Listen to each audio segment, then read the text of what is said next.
अस्सलामु अलैकुम वरहमतुल्लाहि वबरकातुहू। आज हम अल्लाह पाक की नेमतों में से एक नेमत सब्जी यानी लौकी के बारे में इसके फ़वाइद सुनेंगे कि लौकी के क्या क्या फ़ज़ाइल हैं, क्या क्या बरकतें हैं, क्या क्या फ़ायदे हासिल हो सकते हैं। तो जैसे हम दीगर सब्जियां, हम तो ज़्यादा गोश्त खाना पसंद करते हैं, गोश्त खाना भी मुफीद है, लेकिन ये हद से ज़्यादा ना हो। अब सब्जी खाना और ज़्यादा मुफीद है। आए सब्जी के बारे में, सब्जियों में से लौकी, जो प्यारे आका सल्लल्लाहु अलैहि वसल्लम भी पसंद फरमाते, इसकी सबसे बड़ी फजीलत यही है कि प्यारे आका सल्लल्लाहु अलैहि वसल्लम इसे पसंद फरमाते थे। अब हम इसके तिब्बी फ़वाइद के बारे में सुनते हैं कि इसके तिब्बी फ़वाइद क्या क्या हैं। लौकी मैदे की तेज़ाबियत और जलन में बहुत मुफीद है। दायमी कब्ज और मेहनत करने वाले अफराद लौकी और चने का सालन बनाकर खाएं तो बहुत ज़्यादा कुव्वत मिलती है।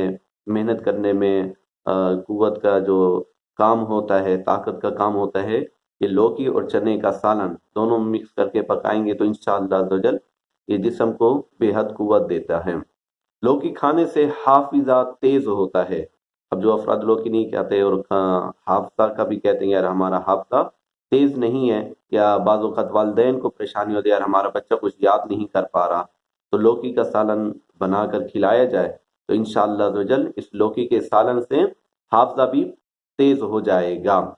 लौकी का अंदरूनी हिस्सा बिच्छू के डंक, यानी लौकी एक तो उसके ऊपर का हो गया, छिलका वगैरह हो गया, ये नहीं, अंदरूनी जो नरम हिस्सा होता है ना, जहाँ पे बीज होते हैं, वो हिस्सा निकाल कर उसका पेस्ट बनाकर, यानी उसको लेपना है। जैसे हम क्रीम वगैरह बनाते हैं ना, क्रीम वगैरह होती है, तो उसी तरह बिच्छू के जहाँ उसने काटा हो उस पर लेप देना है। और इसका जूस बनाकर, जो मतलब जो बचेगा उसका जूस बनाकर अगर उस मरीज को पिलाया जाए तो बिच्छू के डंक में भी बेहद ये मुफीद है, जहर उसका खत्म हो जाता है।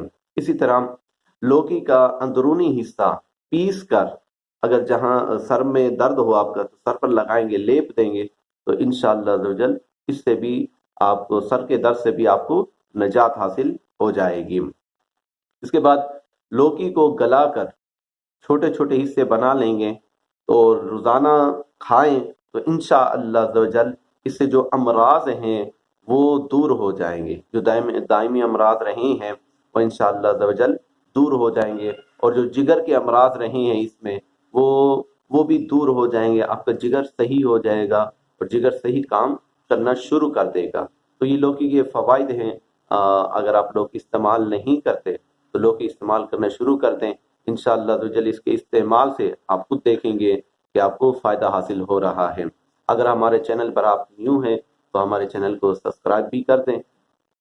अस्सलामु अलैकुम वरहमतुल्लाहि वबरकातुहू।